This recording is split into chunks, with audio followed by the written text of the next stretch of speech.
Hello, boys and girls. This is called The Clever Stick, written by John Lechner.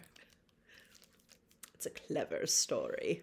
Maybe we should read it just like this. The Clever Stick. Once upon a time, there was a clever stick. Pretty simple. Ever since he had fallen off the tree, he had been sharp. Very sharp. Bing! He would sit in the sand and he would think up all sorts of clever things. A squared plus B squared equals C. He would float down the stream and make up poetry. Oh, he would listen to the singing of the birds and he would wonder what made it sound so beautiful. He would ponder the great thoughts of the birds. But the poor stick had one problem. He couldn't speak. That is a problem. So he couldn't share his thoughts with any other forest creatures. When he saw chipmunks gathering food, he wanted to say, "I know where you could find even more acorns." He was a very wise stick. But he was silent. Who would believe a stick anyway? It's true. I mean, how would a stick know where to find acorns? He's a stick. When he came across a frog writing a poem, he wanted to share a simile about the sun being like a dragon. That's very smart. But he couldn't. No. See, a frog is writing something. Well, a frog is writing them. See, sticks don't talk, do they? No.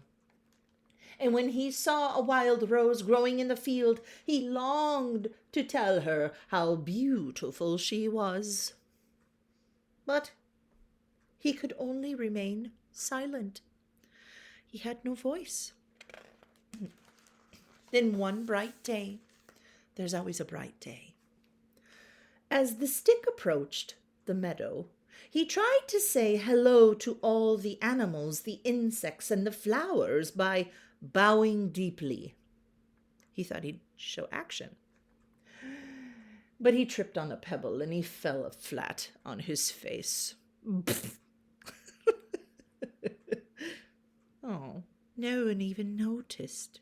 Oh, poor stick. Life is hard as a stick.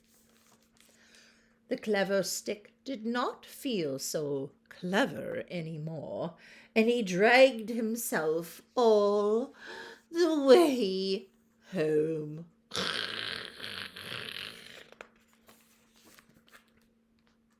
When he finally stopped, he noticed the trail that he had left in the sand, and it looked interesting, so he made more lines. Aren't you curious what the stick is doing? To his amazement, he discovered that he could draw lines to look like things. The stick began to draw vigorously in the sand. The giant tapestry emerged from the dust. So, can pictures say words? They can, can't they? Without even saying a word. As he scribbled, the plants and the animals all gathered around to watch in rapt attention. Oh, they're just like, wow, this is amazing. But the stick didn't even notice he drew faster and faster, and finally he stopped. The dust cleared.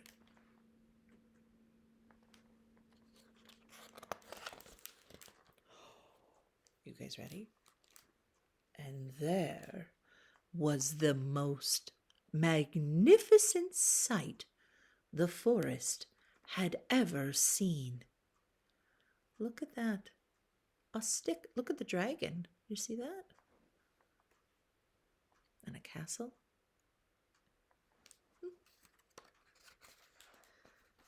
He didn't say one word. The animals cheered, and the insects buzzed, and the trees, they swayed from their branches in approval. Oh, even the rose turned her petals to look. So now they're using motion and without using words. He's not so alone, is he? At that moment, a drop of water fell from the sky, and then another. Oh, his artwork.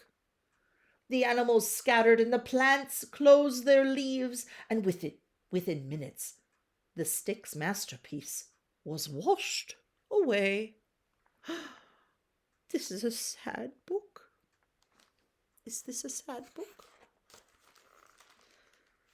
But the stick, it didn't mind. It didn't care. He knew he could make another. He knew at last that he had found his voice. But for now, the stick didn't want to get wet. So he took a fallen leaf and he made himself an umbrella.